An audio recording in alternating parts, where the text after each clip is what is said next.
saya suka doain suami cepat mati setelah dia ketahuan selingkuh. Susah ikhlasnya. Gimana ya? Subhanallah. Kenapa ibu nggak doakan supaya dapat hidayah? Kenapa supaya cepat mati? Kalau suami ibu mati, pintu surga ibu tertutup. Walaupun ada sumber-sumber lain, tapi suami itu luar biasa pintu surganya. Kalau ibu minta supaya dia mati, itu cuma dendam saja, Bu. Anggap Allah terima lalu mati. Apa yang ibu dapatkan? Tidak ada kecuali kepuasan. Ya, dendam saja. Tapi ibu doakan supaya dapat hidayah. Wudu di sejadah, sujud, minta kepada Allah Subhanahu wa taala. Ya Allah, berikan hidayah suamiku, ya Allah. Jauhkan dia dari kemaksiatan, ya. Pandu dia, tuntun dia, jauh dia dari komunitas yang buruk.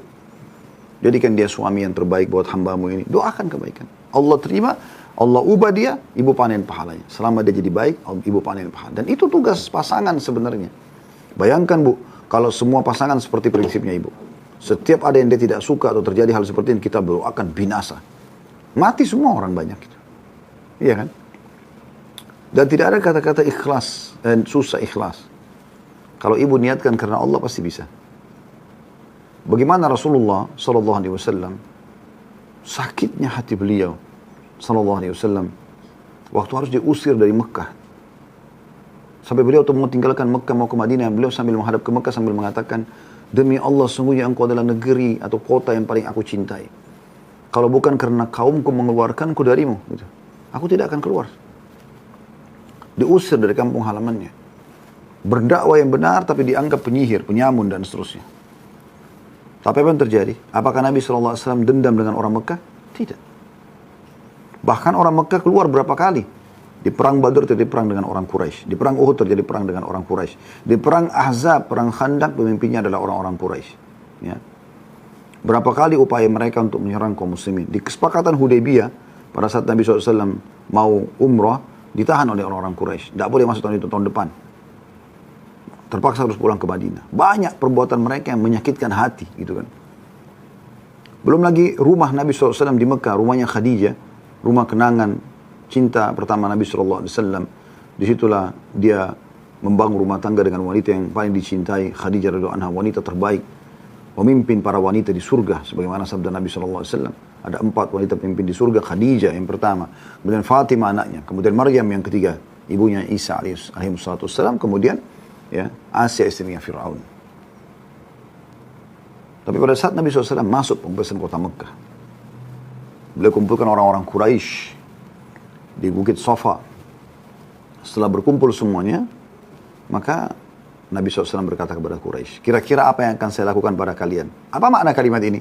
Kalian tahu apa yang sudah kalian lakukan padaku? Usir dari kota Mekah. Nabi SAW di Mekah itu, ya, Bapak Ibu sekalian, terutama ibu yang bertanya ini, itu pernah sholat, leher beliau diinjak oleh salah satu tokoh Quraisy. Pernah sholat di waktu yang lain disirami kotoran unta sampai kotor semua, belepotan. Selalu diteriaki, penyihir, penyamun, pembohong, pendusta. Itu kondisi di Mekah. Puncaknya diusir dari kampung halamannya. Tambah lagi diperangi beberapa kali, setelah pindah ke Madinah diperangi lagi. Diserang, walaupun Nabi SAW menang dengan izin Allah SWT di perang Badr. Di perang Uhud pun, walaupun di tengah-tengah, di awal peperangan umat Islam menang, di pertengahan dikalahkan. Lalu kemudian ada penyerangan atau pemburuan ya, Nabi SAW terhadap orang-orang Quraisy ke Hamrat Asad. Dan itu mereka tidak berani ketemu. Nah, dianggap muslimin menang sebenarnya. Perang Ahzab, perang Khandaq, Nabi SAW menang. 10.000 pasukan. 4.000 di antara mereka adalah pasukan Quraisy. 4.000 dari Qatafan. 2.000-nya campuran antara orang-orang Arab yang belum masuk Islam dan orang Yahudi dari Khaybar. Dari suku Quraidah, suku Kainuqa dan Nadir.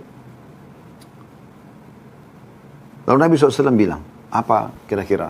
Waktu mau umroh ditahan di Hudaybiyah, banyak hal yang menyakitkan. Di perang Uhud itu dibunuh paman Nabi SAW, Hamzah, dan dimutilasi.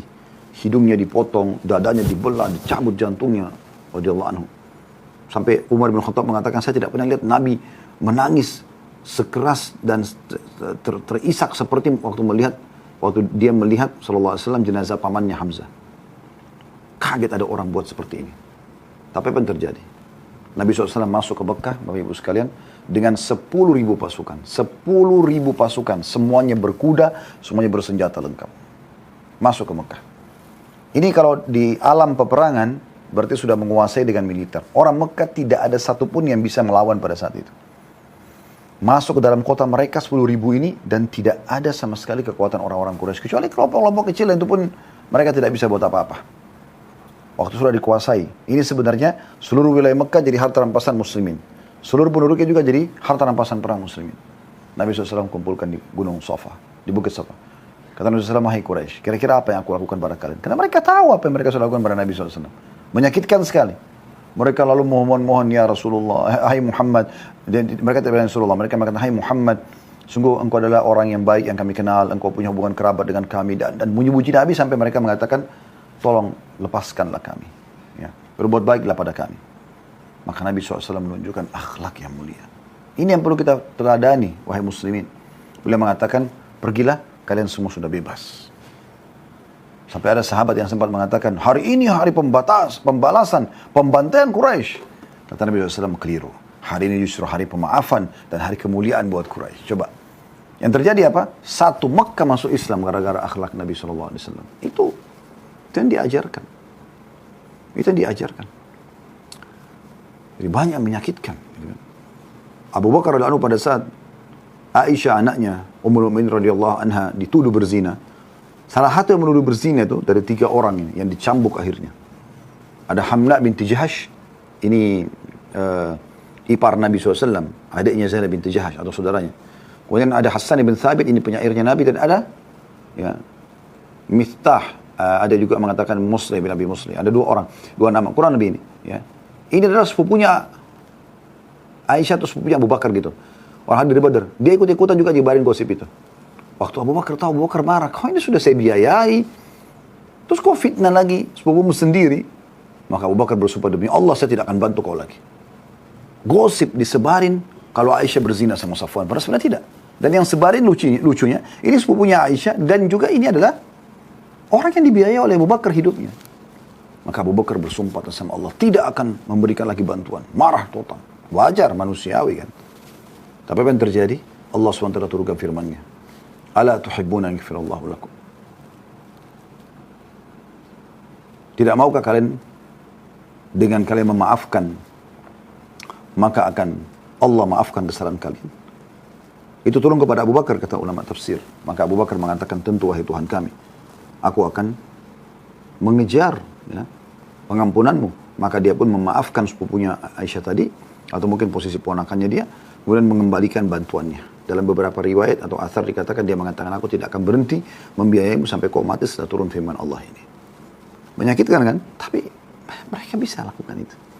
Dan Islam yang mengajarkan itu. Islam tidak membolehkan dalam kamus seorang Muslim, tanda kutip, dendam, putus asa. Nggak ada ini. Yang ada, memaafkan, meridhoi, berbagi, berbelas kasih. Ya. Itu yang ada. Jadi jangan doakan mati. Doakan dapat hidayah. Begitu saja. Atau ibu pisah. Udah biarin dia sama selingkuhannya. Ibu berdoa sama Allah supaya ibu dikasih suami yang lebih baik. Itu bisa. Itu saran kami. Ya. Allahu a'lam. Itu yang kami ketahui. Gambaran dalam Islam. Semoga Allah berikan ibu yang terbaik.